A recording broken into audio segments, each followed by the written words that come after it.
ये कहानी उडुपी की है। कर्नाटका में एक जगह है उडुपी। इसी उडुपी में एक व्यक्ति रहता है जिसका नाम बालकृष्ण पुजारी होता है। बालकृष्ण पुजारी का कारोबार होटल होता है, यानी होटल के जरिए उसकी अच्छी खासी आमदनी हो जाती है। ये ना तो बहुत ज्यादा गरीब होता है ना बहुत ही अमीर होता है। बालकृष्ण की उम्र 44 साल होती है। 17 साल पहले बालकृष्ण पुजारी की शादी होती है एक लड़की जिसका नाम प्रतिमा होता है। प्रतिमा के साथ 17 साल पहले बालकृष्ण पुजारी की शादी होती है।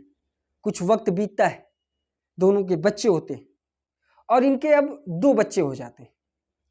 बालकृष्ण पुजारी का जो एक साला था उसका रिश्ता अपने जीजा के साथ काफी गहरा था, यानी इन दोनों के बीच सगे भाई से भी ज्यादा गहरा रिश्ता माना जाता था।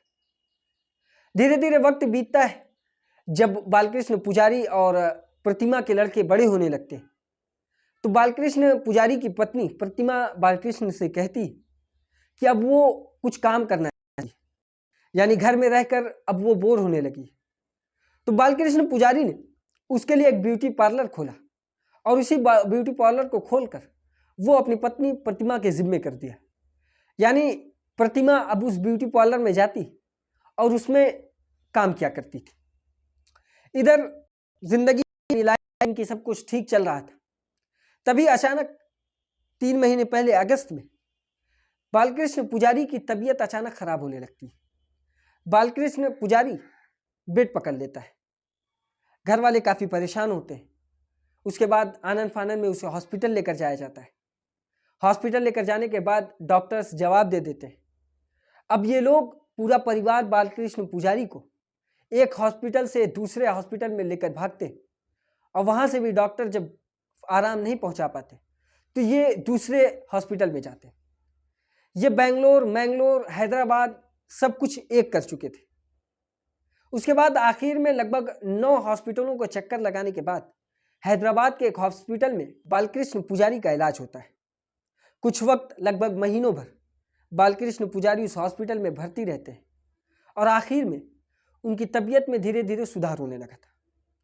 यह कहा जा रहा था कि बालकृष्ण पुजारी को जॉन्डिस हो चुका है, लेकिन धीरे धीरे इलाज के बाद उनकी तबीयत में जब सुधार आने लगा तो डॉक्टर्स अगस्त के बाद जब पूरा महीना गुजर जाता है तो बालकृष्ण पुजारी को छुट्टी दे देते हैं।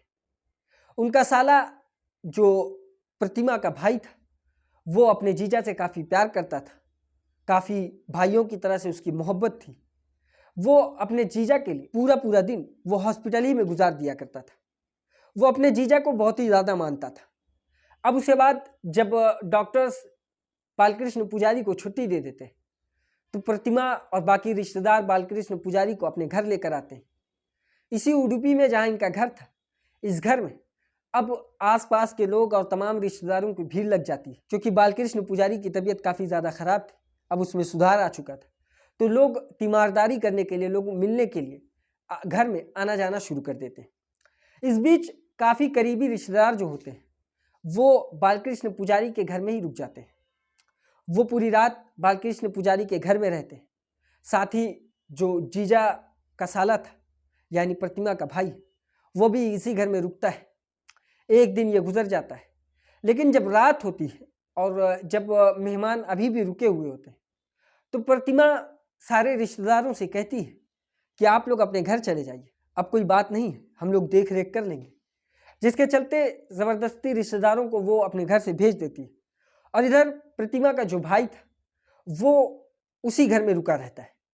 लेकिन प्रतिमा अपने भाई से कहती है कि तुम भी भाई अपने घर चले जाओ, कोई बात नहीं है, मैं इन्हें देख लूँगी। जब वो अपने भाई को घर जाने के लिए कहती है तो उसका भाई नहीं मानता। वो कहता है नहीं, मैं जीजा के करीब ही रहूँगा, उन्हीं के पास रहूँगा और देख रेख में तुम अकेले परेशान हो जाओगे। ये कहते हुए वो उसी घर में रुक जाता है। एक रात वो उसी घर में रहता है। उसे दूसरे कमरे में सोने के लिए बिस्तर लग जाता है उसका, वो वहाँ जाकर सो जाता है और इधर पूरी एक रात गुजर जाती है। दूसरा दिन आता है। दूसरा दिन भी रिश्तेदारों की लाइन लगती है, आस पड़ोस के लोग मिलने जुलने आते हैं। धीरे धीरे करते हुए वो लोग भी मिलजुल कर चले जाते हैं। अब जब दूसरी रात आती है तो अब जो प्रतिमा थी वो अपने भाई को भी घर भेज देती है, ज़बरदस्ती करके भाई भी घर चला जाता है। और इधर प्रतिमा अपने घर का दरवाज़ा खोलती है और एक अनजान शख्स को अपने घर में दाखिल करती है। जैसे ही वो अनजान शख्स उस घर में घुसता है, सबसे पहले उसे वो बाथरूम में छिपाती है और बाथरूम में छिपाने के बाद फिर वो घर के आसपास निकल कर झांकती है कि कोई देख तो नहीं रहा है। जब वो इस चीज़ को क्लियर कर लेती है कि उसे किसी की नज़र नहीं देख रही, तो फिर वो उसे बाथरूम से निकालने के बाद अपने साथी लेकर वो उस बेडरूम में जाती है जहाँ बालकृष्ण पुजारी सोया हुआ था। बालकृष्ण पुजारी के कमरे में लेकर जाने के बाद अचानक वो अनजान शख्स एक तकिया उठाता है और उस तकिया से बालकृष्ण पुजारी के मुंह पर रख कर चढ़ जाता है, जिसके बाद बालकृष्ण पुजारी इसका विरोध करता है, छुड़ाने की कोशिश करता है। उसकी तबीयत पहले से भी ज़्यादा खराब थी, जिसकी वजह से उसकी बदन में भी काफ़ी ज़्यादा जान बची नहीं थी, लेकिन वो अपनी तमाम कोशिशें करता है छुड़ाने की, बचने की। इसी बीच जो उसकी पत्नी होती है प्रतिमा, वो उसके सीने पर बैठ जाती है। बालकृष्ण पुजारी के सीने पर बैठकर बालकृष्ण पुजारी का हाथ जो होता है वो उसे पकड़कर लगातार पकड़े रहती है और जब तक जो अनजान शख्स है वो उसकी जान ले नहीं लेता, तब तक उस हाथ को और उस सीने से वो उतरती नहीं। जब ये क्लियर करते थे, नाक के यहाँ उंगली लगाकर यह चेक करते कि इसकी सांस अभी तक तो चल नहीं रही। ये क्लियर करने के बाद नब्ज चेक करते, सब कुछ चेक करने के बाद ये कंफर्म हो जाता है कि इसकी मौत हो चुकी है। तो वो अनजान शख्स घर से बाहर जाता है। प्रतिमा घर का दरवाज़ा बंद करती है और अचानक उसी रात सबसे पहले वो अपने माता पिता को फ़ोन करती है और फ़ोन कर कर ये कहती है कि वो पुजारी को यानी बालकृष्ण पुजारी को उठा रही, लेकिन ये कोई रिस्पॉन्ड नहीं कर रहे। ये करने के बाद घर वालों को फ़ोन करने के बाद अपने ससुराल वालों को फ़ोन करती है। ससुराल वाले काफ़ी परेशान होते हैं। अब वो आनन फानन में वहाँ से घर के लिए निकलते हैं। इधर वो दूसरा कॉल अपने भाई यानी जो जीजा का साला था उसे करती है, क्योंकि ये जानती थी कि जो साला यानी उसका जो भाई है वो अपने जीजा से काफ़ी मोहब्बत करता है, काफ़ी प्यार करता है। तो इसे भी ये बात बताना ज़रूरी समझती है और उसे फ़ोन करके वो ये बताती कि मैं इन्हें उठाने की कोशिश कर रही, लेकिन ये उठ ही नहीं रहे, कोई रिप्लाई ही नहीं कर रहे। जिसके बाद वो जो साला था वो भागते हुए अपनी बहन की घर की तरफ बढ़ता है और इधर बाकी के परिवार वाले तमाम रिश्तेदार उस घर में रात पहुंच जाते हैं। रात ही में सारे रिश्तेदार की मौजूदगी में जब जीजा का साला आता है, प्रतिमा का भाई, अब वो ये सारी चीज़ देखकर घर में सारा रोना धोना मचा रहता है। वो अपने जीजा से काफ़ी मोहब्बत करता था। वो अपने जीजा के चेहरे के करीब जाता है तो अचानक उसका दिमाग घूम जाता है। वो देखता है कि उसके जीजा के चेहरे पर एक लाल निशान पड़ा हुआ है और ये ऐसा निशान जैसे इनके साथ कोई प्रेशर यानी कुछ हाथापाई की गई हो या किसी चीज़ के चोट लगने की वजह से वहाँ पर लाल पड़ चुका है। ये देखता है, फौरन वो अपनी बहन प्रतिमा को हाथ पकड़ता है और घर के कोने में लेकर जाता है साइड में।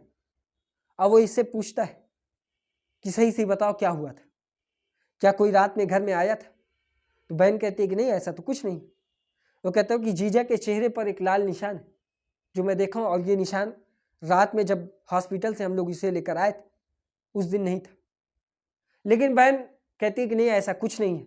वो कहती है कि जब मैं उन्हें उठाने की कोशिश कर रही थी तो वो कोई रिस्पॉन्ड नहीं कर रहे थे, तो मैं ही, मेरे हाथ में बॉटल था तो मैं रोते हुए होश खो बैठी थी और उसी के चलते मेरे हाथ से बॉटल छटका और बालकृष्ण पुजारी के चेहरे पर जाकर ये बोतल लग गया, जिसकी वजह से ये निशान है। लेकिन उसके भाई, प्रतिमा के भाई को ये पता चल चुका था कि ये निशान इस बोतल का नहीं है। वो कहता है नहीं, ये निशान इस बोतल का नहीं। और इधर बालकृष्ण पुजारी के माता पिता भी आ चुके थे। वो बॉडी को अंतिम संस्कार करने के लिए कह रहे थे, लेकिन जो बालकृष्ण पुजारी का साला था वो ये कहता है कि नहीं, आप मुझे ये इजाज़त दीजिए कि इस बॉडी का पोस्टमार्टम कराया जाए, क्योंकि मुझे शक है कि ये कोई नॉर्मल डेथ नहीं है। बालकृष्ण पुजारी के चेहरे पर एक निशान है, वो निशान वो अपने यानी जो जीजा थे उसके माँ बाप को दिखाता है। माँ बाप भी राज़ी हो जाते हैं और उसके बाद बालकृष्ण पुजारी का पोस्टमार्टम के लिए उसकी बॉडी को भेज दिया जाता है। 20 अक्टूबर 2024 को बालकृष्ण पुजारी की मौत होती है। वो रात गुजरती है, 21 अक्टूबर आता है, जिसके बाद जब वो जो साला होता है संदीप, वो अपनी बहन से जब इस बात को डिस्कस करता है कि उसके चेहरे पे निशान कैसा है, और वो इसका जवाब सही नहीं दे पाती, तो फिर वो बालकृष्ण पुजारी के माँ बाप के पास आता है और कहता है कि अंकल बॉडी का पोस्टमार्टम करने के लिए कह दीजिए। और बालकृष्ण पुजारी के माँ बाप भी इसकी इजाज़त दे देते हैं क्योंकि वो पढ़े लिखे थे। वो पोस्टमार्टम के लिए जब इजाज़त देते हैं तो 21 अक्टूबर को पोस्टमार्टम के लिए बॉडी को लेकर जाया जाता है और एक दिन बीतता है।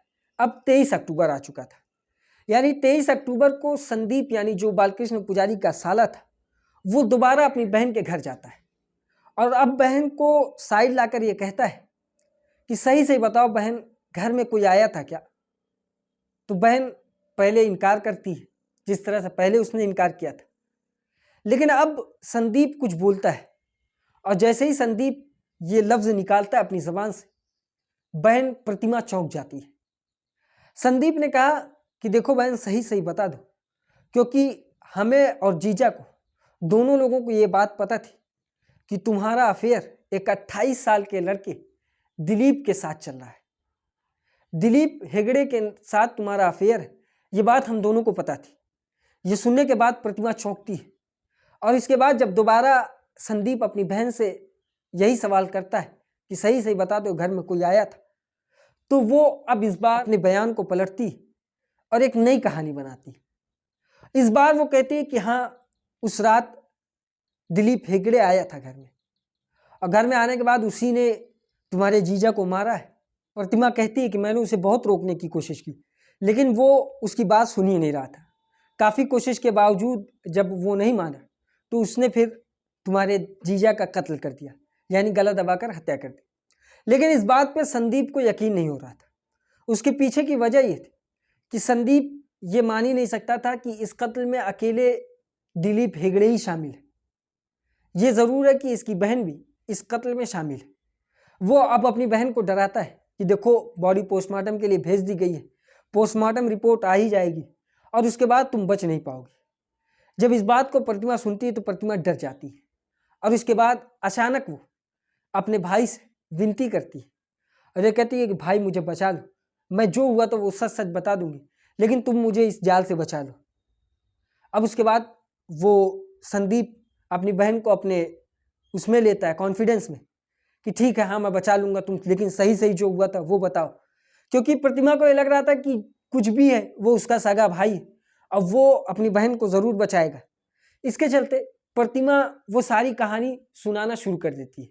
लेकिन कहानी शुरू करने से पहले संदीप ने अपने मोबाइल का ऑडियो रिकॉर्डर जो था उसे ऑन कर लिया था, क्योंकि वो अपने जीजा से बहुत ज़्यादा मोहब्बत करता था, उसको अपने सगे भाई जैसा मानता था, शायद सगे भाई से भी ज़्यादा, क्योंकि यहाँ पे भी उसका एक रिश्ता सगी बहन के साथ है, लेकिन वो अपनी बहन की तरफ से ना होकर अपनी जीजा की तरफ।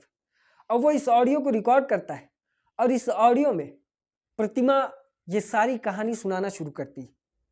एक एक कर वो सारी बातें अपने भाई संदीप को बताती है, जिसके बाद संदीप उसे तसल्ली देता है और उसके बाद फौरन वो उस इलाके के थाने में जाता है। पुलिस स्टेशन में जाकर वो इस ऑडियो को पुलिस ऑफिसर को देता है और ये कहता है कि उसी की बहन ने उसके जीजा का कत्ल किया है और उसका ये प्रूफ है। पुलिस ऑफिसर वो सारी ऑडियो को सुनता है और उसके बाद कहता है कि ये सबूत तो काफ़ी है, लेकिन थोड़ा इंतज़ार और कर लेते हैं और पोस्टमार्टम की रिपोर्ट जब आ जाएगी उसके बाद हम फिर इन लोगों पर हाथ डालते हैं। पुलिस की टीम इंतज़ार करती है, पोस्टमार्टम की रिपोर्ट भी आ जाती है। पोस्टमार्टम की रिपोर्ट जब देखती है पुलिस, तो उसमें भी जो मौत का कारण था वो यही दम घुटने का कारण, यानी दम घुटने की वजह से मौत हुई बालकृष्ण पुजारी की, और यही पोस्टमार्टम की रिपोर्ट में लिखा हुआ था। ये पढ़ने के बाद पुलिस वो ऑडियो की दोबारा से सुनती है, सारी चीज़ें मैच होती हैं। अब जब सारी चीज़ें मैच होती हैं तो पुलिस की टीम सबसे पहले जाती है प्रतिमा के घर, प्रतिमा को गिरफ्तार करती है और उसके बाद दिलीप हेगड़े के घर जाती है और उसे भी गिरफ्तार करती है। असल में दिलीप हेगड़े ये एक बिजनेसमैन का लड़का था जो मुंबई में रहा करता था, लेकिन कोरोना पीरियड में ये मुंबई छोड़कर अपने घर चला आता है अपनी फैमिली बिजनेस को आगे बढ़ाने के लिए। और इसी बीच क्योंकि कोरोना पीरियड में ज़्यादातर लोग सोशल मीडिया पर एक्टिव थे, उनका वक्त आधे से ज़्यादा सोशल मीडिया पर गुजरता था और इसी सोशल मीडिया प्लेटफॉर्म के ज़रिए प्रतिमा और दिलीप हेगड़े की आपस में पहचान होती। सोशल मीडिया प्लेटफॉर्म के जरिए जब इंस्टाग्राम से इनकी पहचान हो जाती है तो फिर धीरे धीरे ये एक दूसरे से बात करने लगते हैं, बातचीत धीरे धीरे आगे बढ़ती है, ये मिलना जुलना शुरू कर देते हैं।